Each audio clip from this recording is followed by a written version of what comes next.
नमस्कार दोस्तों, आप देख रहे हैं समीक्षा दर्पण और आज हम अपनी health series body health empowerment के अंतर्गत जानकारी शेयर करने जा रहे हैं हमारे शरीर में बनने वाले यूरिक एसिड के बारे में और इससे संबंधित दो प्रमुख बीमारियों गॉट यानी कि गठिया रोग और किडनी स्टोन के बारे में।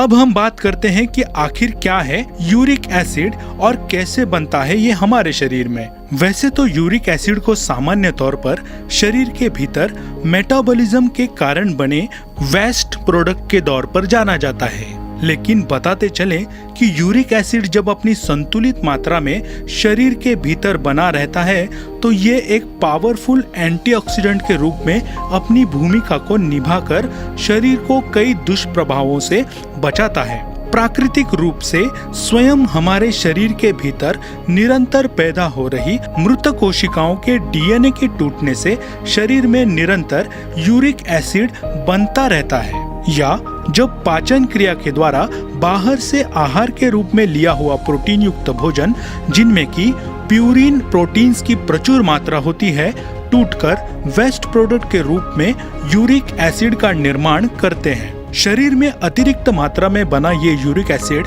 ब्लड में घुलकर किडनी तक पहुंचता है और लगभग 70 से 80% तक यूरिक एसिड किडनी द्वारा पेशाब के माध्यम से और लगभग बाकी बचा 20% तक स्टूल के द्वारा शरीर से बाहर निकलता है। लेकिन जब यूरिक एसिड की मात्रा ब्लड में किसी भी कारण से सामान्य से अधिक हो जाती है तो ऐसी स्थिति को हाइपर यूरेसीमिया कहते हैं। अगर यूरिक एसिड की मात्रा शरीर में अधिकतर समय तक अधिक मात्रा में ही बनी रहती है तो कुछ सालों बाद ये स्थिति गॉट रोग में बदल जाती है और यही यूरिक एसिड जब किडनी में जमा हो जाता है तो किडनी स्टोन बनता है। इसके अलावा यूरिक एसिड की बढ़ी हुई मात्रा कुछ बीमारियों जैसे कि हाइपरटेंशन, डायबिटीज और कई कार्डियोवैस्कुलर डिजीजेस और किडनी डिजीज के लिए भी एक रिस्क फैक्टर के तौर पर एक बड़ा कारण बन सकता है। अब हम बात करते हैं कि क्या होनी चाहिए यूरिक एसिड की सामान्य मात्रा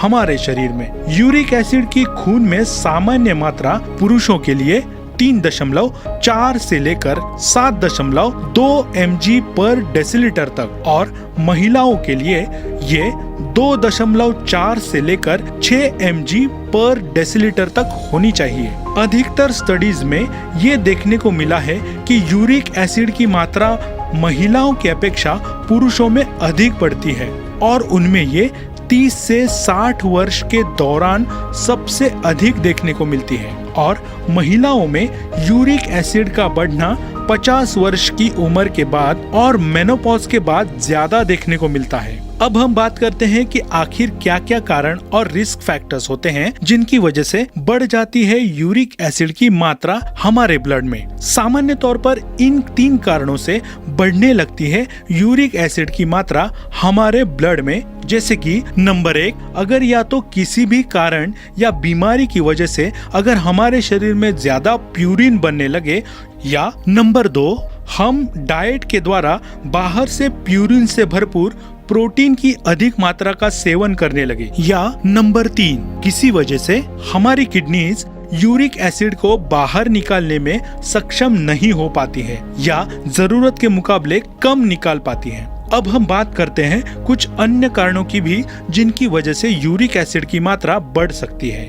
यूरिक एसिड के बढ़ने की एक मुख्य वजह अल्कोहल, विशेषकर बियर का अधिक सेवन होती है, क्योंकि अल्कोहल हमारे शरीर में यूरिक एसिड के प्रोडक्शन को बढ़ाने के साथ साथ शरीर के इसके एक्सक्रीशन को भी कम कर देती है, जिससे कि यूरिक एसिड की मात्रा रक्त में बढ़ जाती है। कुछ दवाइयाँ जैसे कि डायोरेटिक्स लाइक हाइड्रोक्लोरोथाइजाइड, एस्पिरिन आदि से भी कुछ लोगों में यूरिक एसिड का लेवल बढ़ जाता है। कीमोथेरेपी और रेडिएशन थेरेपी के वजह से भी यूरिक एसिड का लेवल बढ़ जाता है, क्योंकि ऐसे मरीजों में मृत कोशिकाओं की संख्या बढ़ जाती है। कुछ बीमारियों जैसे कि डायबिटीज, हाइपोथायराइडिज्म, कैंसर आदि में भी कुछ लोगों का यूरिक एसिड लेवल बढ़ जाता है। स्टार्वेशन यानी कि अधिक भूखे रहने से भी, जैसे कि अधिक व्रत आदि करने से शरीर अपनी एनर्जी की की जरूरत को पूरा करने के लिए शरीर में मौजूद प्यूरिन रिच प्रोटीन्स का उपयोग करने लगता है, जो फिर टूटने पर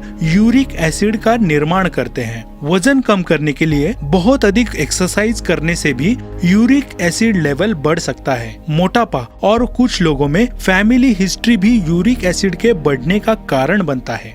अब हम बात करते हैं कि आखिर क्या क्या लक्षण और बीमारियां हो सकती हैं यूरिक एसिड की मात्रा बढ़ने से। अगर यूरिक एसिड की मात्रा निरंतर ही हमारे शरीर में बढ़ी हुई रहे तो ये दो मुख्य बीमारियां गॉट और किडनी स्टोन्स का कारण बन सकती हैं। गौरतलब है कि कुछ लोगों में हाइपर यूरेसीमिया एसिम्प्टोमेटिक भी हो सकता है, यानी कि बढ़े हुए यूरिक एसिड की वजह से बीमारी के कोई भी लक्षण नहीं पाए जाते हैं और अधिकतर ऐसे मरीजों में डॉक्टर इलाज के लिए कोई विशेष सलाह नहीं देते हैं। अब हम गठिया रोग के लक्षणों की बात करते हैं। अगर हम शुरुआती लक्षणों की बात करें तो यूरिक एसिड पहले शरीर के छोटे छोटे जॉइंट्स में सुई की तरह नुकीले यूरेट क्रिस्टल के रूप में जमा होकर फिर धीरे धीरे बड़े जॉइंट्स की ओर बढ़ता है। सबसे पहले पैर के अंगूठे में दर्द और सूजन का एहसास होना शुरू होता है। शरीर में स्टिफनेस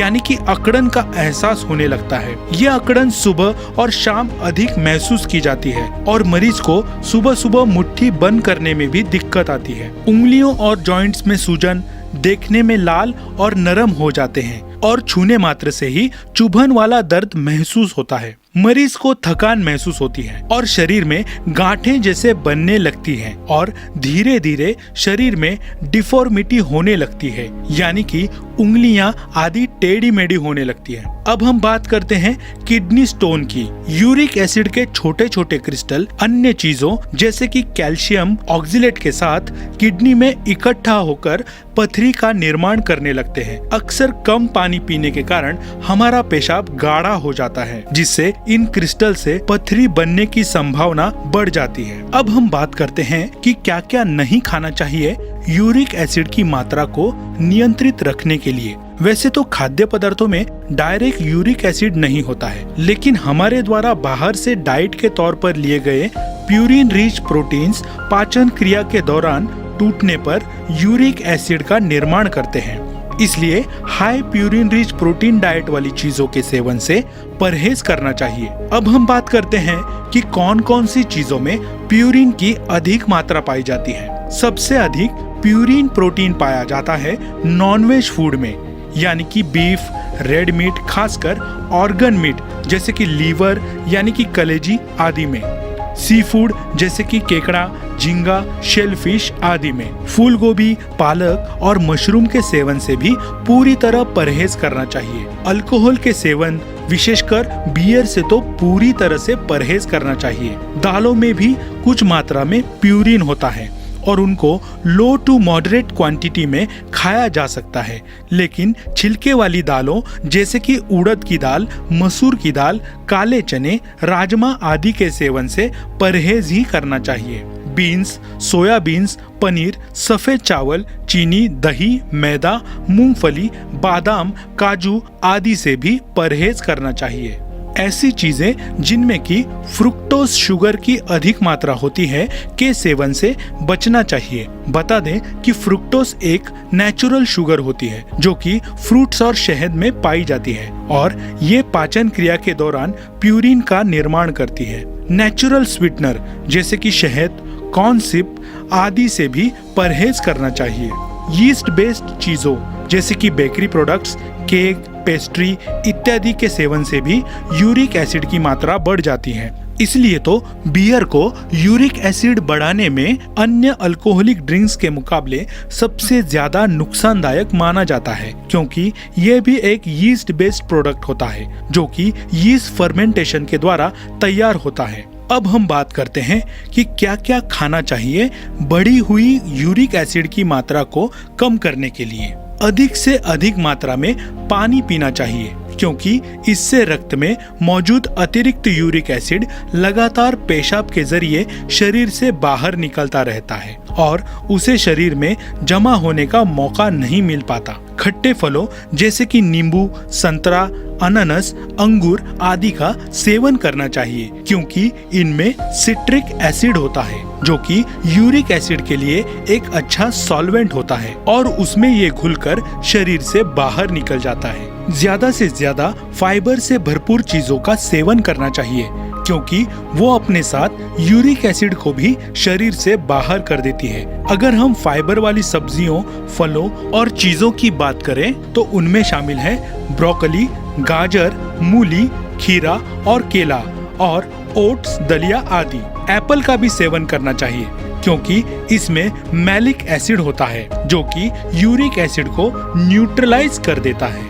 चेरीज, ब्लूबेरीज, स्ट्रॉबेरीज का सेवन भी बढ़े हुए यूरिक एसिड के लेवल को कम करने में काफी मददगार सिद्ध होता है। विटामिन सी युक्त भोजन को भी अपनी डाइट में शामिल करना चाहिए और रोजाना कम से कम 500 mg विटामिन सी लेना चाहिए। हरी पत्तेदार सब्जियां जैसे कि बथुआ, मेथी, लौकी, करेला, टिंडा आदि का सेवन भी फायदेमंद सिद्ध होता है। लो फैट मिल्क और लो फैट डेयरी प्रोडक्ट भी यूरिक एसिड की मात्रा को कम करते हैं। गाजर, चुकंदर का जूस, पाइनएप्पल जूस, नारियल का पानी आदि भी यूरिक एसिड के लेवल को कम करते हैं। पाइनएप्पल में एंजाइम ब्रोमेलिन होता है जो कि सूजन और यूरिक एसिड के क्रिस्टल को मिटाकर यूरिक एसिड को कम करने में सहायता करता है।